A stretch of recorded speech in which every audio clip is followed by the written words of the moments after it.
मूर्ख लोगों की सूची। अकबर बीरबल की कहानी। एक वक्त की बात है। बादशाह अकबर अपने दरबारियों के साथ दरबार में मौजूद थे। तभी उनके मन में एक बात आती है। बादशाह बोलते हैं कि मेरे आसपास हमेशा बुद्धिमान लोग रहते हैं और मैं उनके बीच रहकर बोर हो गया हूँ। मैंने फैसला किया है कि मुझे कुछ मूर्ख व्यक्तियों से मिलना चाहिए। अकबर बीरबल से कहते हैं, तुमने हमेशा हमारी मदद अपने ज्ञान और चतुराई से की है। हम चाहते हैं कि इस बार भी तुम ऐसा ही कुछ करो और हमारे लिए 6 मूर्ख व्यक्ति ढूंढ कर लेकर आओ। बीरबल, जी जहाँ पनाह, मैं आपके लिए 6 मूर्ख व्यक्ति जरूर ढूंढ कर लाऊंगा। अकबर, हम आपको 6 मूर्ख व्यक्ति ढूंढने के लिए 30 दिन का समय देते हैं। बीरबल, यहाँ पनाह, मुझे इतने अधिक समय की आवश्यकता नहीं पड़ेगी। अकबर, ठीक है, अगर तुम उससे पहले ही मूर्ख व्यक्ति ले आ सकते हो तो यह अच्छी बात है। इसके बाद बीरबल मूर्ख व्यक्तियों की तलाश में निकल पड़ता है। बीरबल रास्ते में पूरी समय इसी सोच में था कि उसे वो मूर्ख लोग कहाँ मिलेंगे। तभी उसे गधे पर बैठा एक आदमी दिखाई देता है जो सिर पर घास की गठरी रखे हुए था। बीरबल ने तुरंत घोड़ा रोका और उससे उसकी पहचान पूछने लगा। बीरबल, कौन हो तुम और ऐसे गधे पर बैठकर और घास अपने सिर पर लेकर क्यों जा रहे हो? व्यक्ति, मैं रामू हूँ और मेरा गधा कमजोर व थका हुआ है, इसलिए गधे का बोझ कम करने के लिए मैंने घास की गठरी अपने सिर पर रखी है। यह सुनकर बीरबल सोचता है कि मुझे पहला मूर्ख व्यक्ति मिल गया। फिर बीरबल उससे कहता है कि तुम जानवरों के बारे में इतना सोचते हो, इसलिए मैं तुम्हें बादशाह अकबर से इनाम दिलवाऊंगा। यह कहकर बीरबल उस व्यक्ति को अपने साथ चलने के लिए कहता है। इनाम की बात सुनकर रामू बीरबल के साथ हो लेता है। बीरबल और रामू कुछ दूर चले ही थे कि बीरबल को 2 व्यक्ति आपस में लड़ाई करते हुए दिखाई दिए।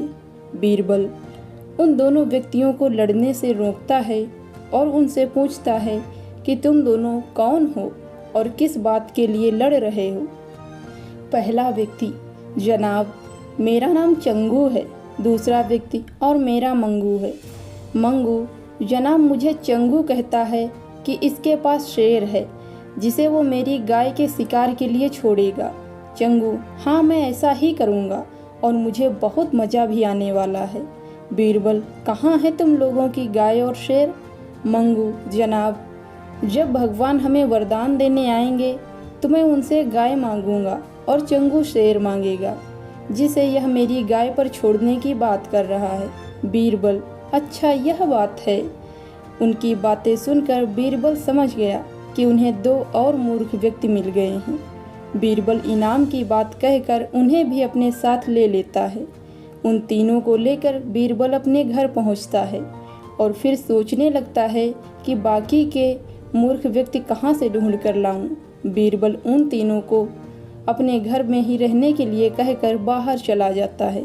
जब बीरबल और मूर्ख लोगों को ढूंढने के लिए बाहर आता है तो उसे एक व्यक्ति दिखाई देता है जो कुछ ढूंढ रहा था। बीरबल उसके पास जाकर पूछता है कि आप क्या ढूंढ रहे हैं? व्यक्ति, जनाब, मेरी अंगूठी कहीं गिर गई है जिसे मैं काफ़ी समय से खोज रहा हूँ लेकिन मुझे नहीं मिली। बीरबल, क्या आपको पता है कि अंगूठी कहाँ गिरी थी? व्यक्ति, दरअसल मेरी अंगूठी यहाँ से दूर उस पेड़ के पास गिरी थी लेकिन वहाँ अंधेरा होने के कारण मैं यहाँ उसे ढूंढ रहा हूँ। बीरबल, अच्छा, यह बात है। आप कल हमारे साथ बादशाह के दरबार में चलो। मैं बादशाह अकबर को आपकी दूसरी अंगूठी देने के लिए कहूँगा। व्यक्ति, अच्छा, ठीक है। फिर अगले दिन सुबह बीरबल दरबार में उन 4 मूर्खों को लेकर पहुँचता है।